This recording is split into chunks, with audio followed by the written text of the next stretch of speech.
Good evening. My name is Dr. Zahra Kassam. I'm a radiation oncologist and director of Plant-Based Canada. As physicians, our duty is to protect and promote health. I will begin with an admission. Like most of my physician colleagues, I was not taught in my medical training about the profound link between diet and disease. It took me years in practice to realize just how much our meat-heavy diet is driving illness in our patients. Now I talk to all my patients about food because the evidence is clear. One of the greatest drivers of poor health and one of the most powerful levers for change is right on our plates. Decades of research show that plant-based diets can help to prevent, treat, and in some cases reverse chronic disease. What we lack is not science, but action. Chronic disease is crippling our communities and our healthcare system.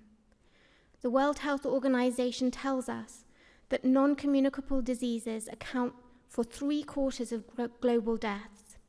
A significant portion of these could be prevented by lifestyle behaviors, including diet. Yet in Canada, of the estimated $372 billion spent last year in healthcare, very little was directed to prevention. The Global Burden of Disease study confirms that dietary risks are now the leading cause of chronic ill health globally, causing more deaths and disability than tobacco.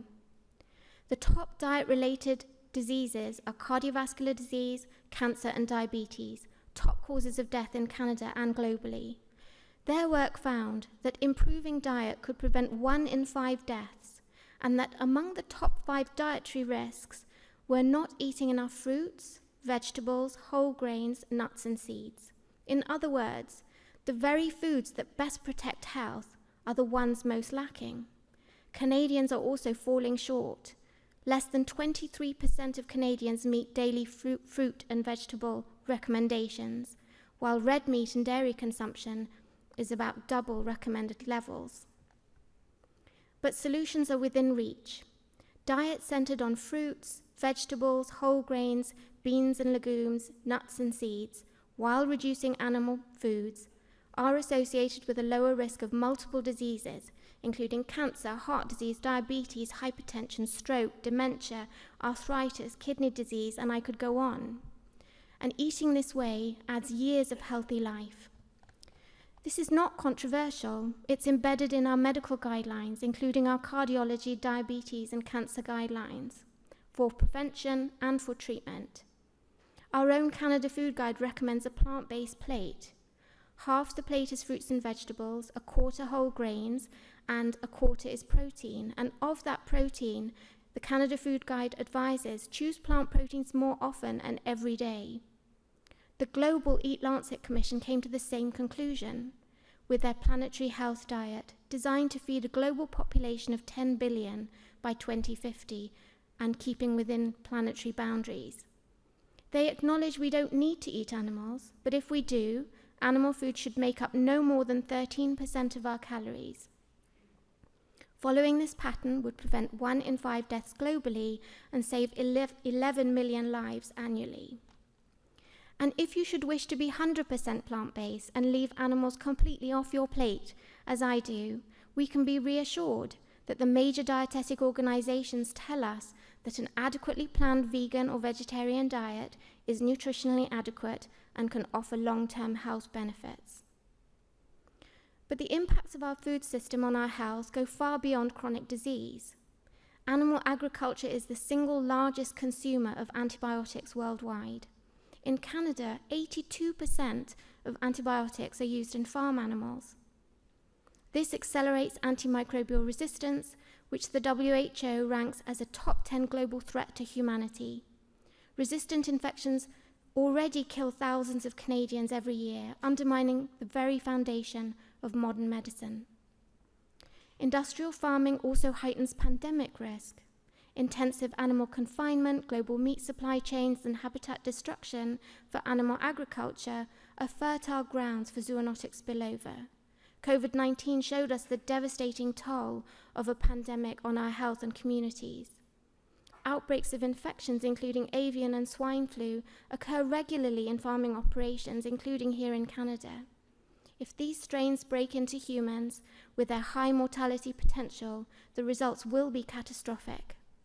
Reducing dependence on animal agriculture is therefore a central pillar for pandemic prevention.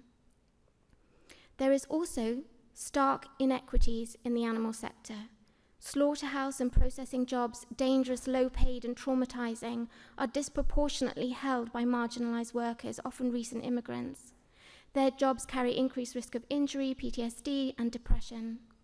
Large-scale animal operations are often sited in marginalized communities, exposing residents to air and land and water pollution and increased risks of disease. And we cannot ignore the planetary crisis. Animal agriculture is a major driver of greenhouse gas emissions, deforestation, diversity loss, species extinction, water and air pollution, all of which circle back to our personal health. These planetary impacts cause increasing rates of multiple diseases, such as cardiovascular disease, respiratory disease, cancer, heat-related illness, infectious disease spread, mental health harms, and destabilization of the very health systems we rely on. Our medical institutions now recognize this.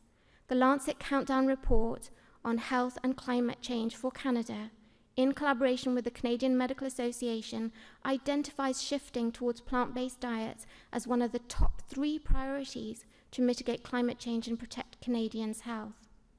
In conclusion, our animal-based food system is a central thread affecting our health, connecting chronic disease, antibiotic resistance, pandemic risk, social injustice, and ecological and climate breakdown. We must resist industry-funded manufactured doubt and distractions, from greenwashing sustainable beef claims to false fake meat scares. We have a moral imperative to act. Let us prescribe one of the most powerful medicines we have, plant-based nutrition, for healthier people, healthier communities, and a healthier planet. Thank you.